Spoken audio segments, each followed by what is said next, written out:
BJP Bihar নির্বাচনের নির্ধারিত আসনের প্রতিটিতে প্রার্থী ঘোষণা করে দিল। গতকাল মধ্যরাতে তৃতীয় তালিকা প্রকাশ করেন বিজেপি নেতৃত্ব। এই তালিকায় তারা 18 জনের নাম ঘোষণা করেন। 3টি তালিকা মিলিয়ে 101টি আসনে প্রার্থী ঘোষণা করল বিজেপি।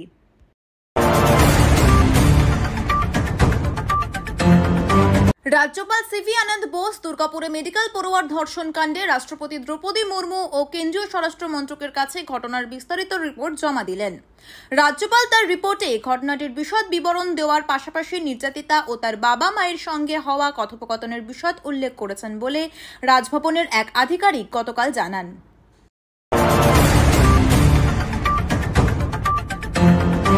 পরিবার ভিন ধর্মে প্রেম মানতে চায়নি, সম্পর্ককে পূর্ণতা দিতে স্বাবলম্বী হতে চেয়েছিলেন যুবক। তবে চাকরির পরীক্ষায় ভালো ফল না হওয়ায় আত্মহত্যার পথ বেছে নিলেন অবসাদগ্রস্ত প্রেমিক। সেই খবর পেয়ে আত্মঘাতী হলেন প্রেমিকাও।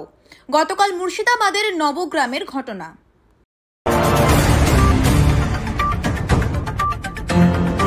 চাকরিজীবীদের জন্য যুগান্তকারী সিদ্ধান্ত নিয়েছে অবসর তহবিল সংস্থা এমপ্লয়িজ এভিডেন্ট ফান্ড অর্গানাইজেশনের সেন্ট্রাল বোর্ড অফ ট্রাস্টিজ। এখন থেকে প্রয়োজনে একজন গ্রাহক নিজের জমাকৃত অর্থের প্রায় 100% পর্যন্ত টাকা তুলতে পারবেন। প্রায় 7 কোটি গ্রাহক এই সিদ্ধান্তের ফলে উপকৃত হবেন।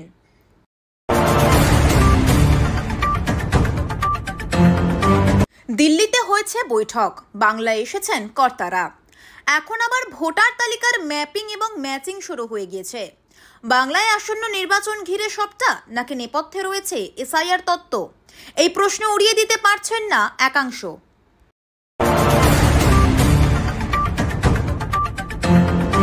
দুর্গাপুর কাণ্ডে বাংলা ছেড়ে চলে যাবে নির্যাতিতার পরিবার। গতকাল রাতে তারা সংবাদ মাধ্যমের সামনে এমনটাই জানিয়েছেন। তারা জানান, আমার মেয়ে এই রাজ্যে এসেছিল উচ্চশিক্ষার জন্য। আমি আর কোনোভাবেই চাই না আমার মেয়ের মতো আর কারোর সঙ্গে এটা হোক।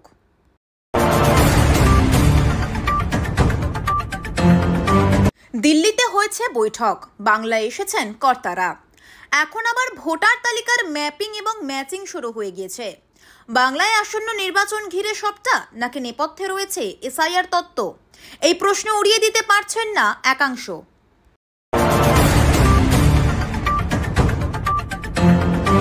সাত সকালে নিমতলা ঘাটে ঘটে গেল এক ভয়ঙ্কর দুর্ঘটনা। নিমতলা ঘাট এলাকায় আস্ত একটা গাড়ি তলিয়ে গেল গঙ্গায়। পুলিশ গাড়িটি উদ্ধার করার চেষ্টা করছে। কিভাবে গাড়িটি গঙ্গায় পড়ল এবং তলিয়ে গেল? ঘটনায় আহত হয়েছেন 4 জন।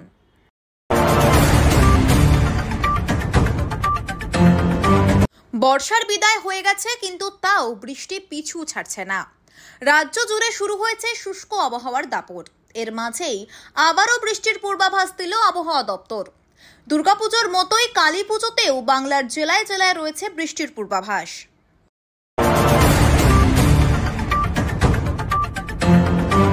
আবারও বালি পাচার মামলায় তৎপর। জোরদার তল্লাশি অভিযান চলছে রাজ্যের প্রায় 8 জায়গায়। ঝাড়গ্রাম, আসানসোলে হানা দিয়েছে কেন্দ্রীয় এজেন্সি। জানা যাচ্ছে, লালগড় আর গোপীবল্লভপুরে অভিযান চালিয়েছে ইডি। খবর, যে সময় ইডি আধিকারিকরা পৌঁছান সেই সময়ও বালি তোলা হচ্ছিল।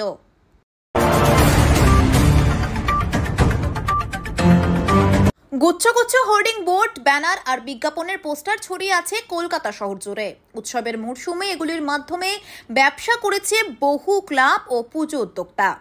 কিন্তু এই বিপুল আয় থেকে কলকাতা পুরসভা কোনো অর্থই পাচ্ছে না। পুরসভার 48 নম্বর ওয়ার্ডের তৃণমূল কাউন্সিলর বিশ্বরূপ দে এবার এই নিয়েই প্রশ্ন তুললেন।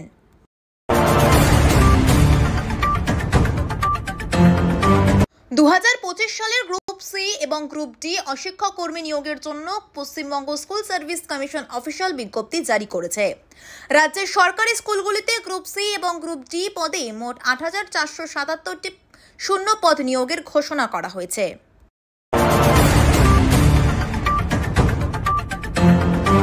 দুর্গাপুরে মেডিকেল ছাত্রীর ধর্ষণ কাণ্ডে এবার এক নয়া মোড়।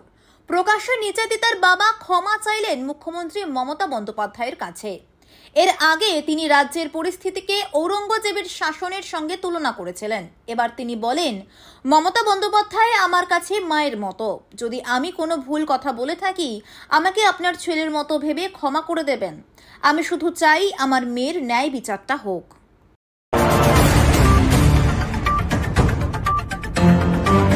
বার্ধক্য ভাতা বৃদ্ধির সুখবর আসতে পারে দিওয়ালির মরশুমে। কেন্দ্র সরকারের তরফে রাজ্যকে ভাতা বাড়ানোর নির্দেশ দেওয়া হতে পারে, যার ফলে বর্তমান 1000 টাকার বদলে উপভোক্তারা 1500 টাকা করে পেতে পারেন। দিওয়ালির মরশুমে দারুণ খবর, বার্ধক্য ভাতা শীঘ্রই বাড়তে চলেছে, এমনই তথ্য এলো প্রকাশ্যে।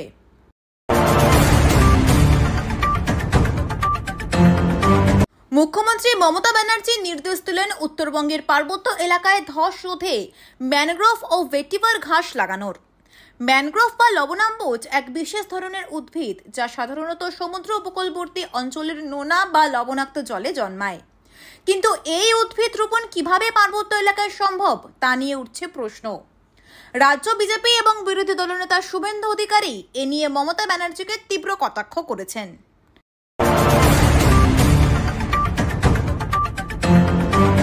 আসন ভাগাভাগি চূড়ান্ত হয়ে গিয়েছে, কিন্তু এনডিএতে বাড়ছে অশান্তি। তার মাঝেই তড়িঘড়ি বিজেপি প্রকাশ করলো বিহার বিধানসভা নির্বাচনের জন্য সম্পূর্ণ প্রার্থী তালিকা। গতকাল রাতে তৃতীয় প্রার্থী তালিকা প্রকাশ করে বিজেপি, যাতে 18 জন প্রার্থীর নাম রয়েছে।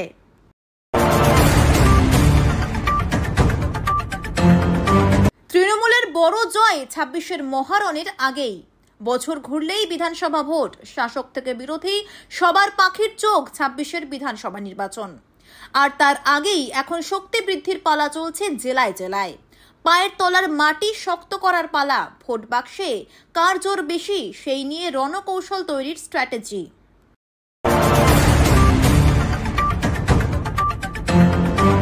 দীর্ঘ অপেক্ষার পর শুনানি শেষ হয়েছে সম্প্রতি সুপ্রিম কোর্টের রাজ্য সরকারি কর্মীদের ডিএ বা মহার্ঘ ভাতা মামলার।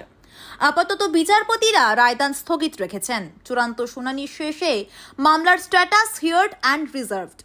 এরই মধ্যে শীর্ষ আদালতে মহার্ঘ ভাতা মামলাটি নতুন মোড় নিয়েছে।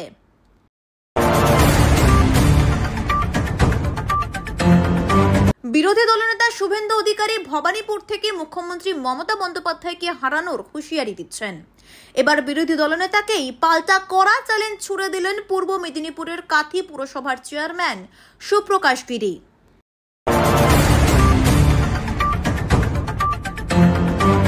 ভারতীয় ফুটবলের জন্য মস্ত বড় ভুল জাতীয় দলের জার্সিতে সুনীল ছেত্রীর কামব্যাক। আর কেউ নন, একথা বলছেন প্রাক্তন ভারত অধিনায়ক বাইচুং ভুটিয়া। সদ্য সিঙ্গাপুরের কাছে হেরে এশিয়ান কাপের যোগ্যতা অর্জন পর্ব থেকে কার্যত ছিটকে গিয়েছে টিম ইন্ডিয়া। ভারতীয় ফুটবলের এই দৈন্যদশার দায় নিয়ে পুরনো ফুটবলারদের সরে দাঁড়ানো উচিত বলেছেন বাইচুং।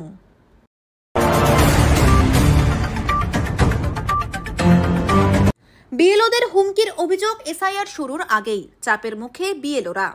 অভিযোগ, খাস কলকাতাতেই ভোটার তালিকায় নাম রাখার জন্য হুমকি দেওয়া হয়েছে।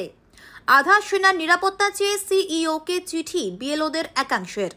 এর আগেও দেখা গিয়েছে নির্বাচনের সময় যারা বুথে বুথে ডিউটি করতে চান তাদের নিরাপত্তা দেওয়া হোক।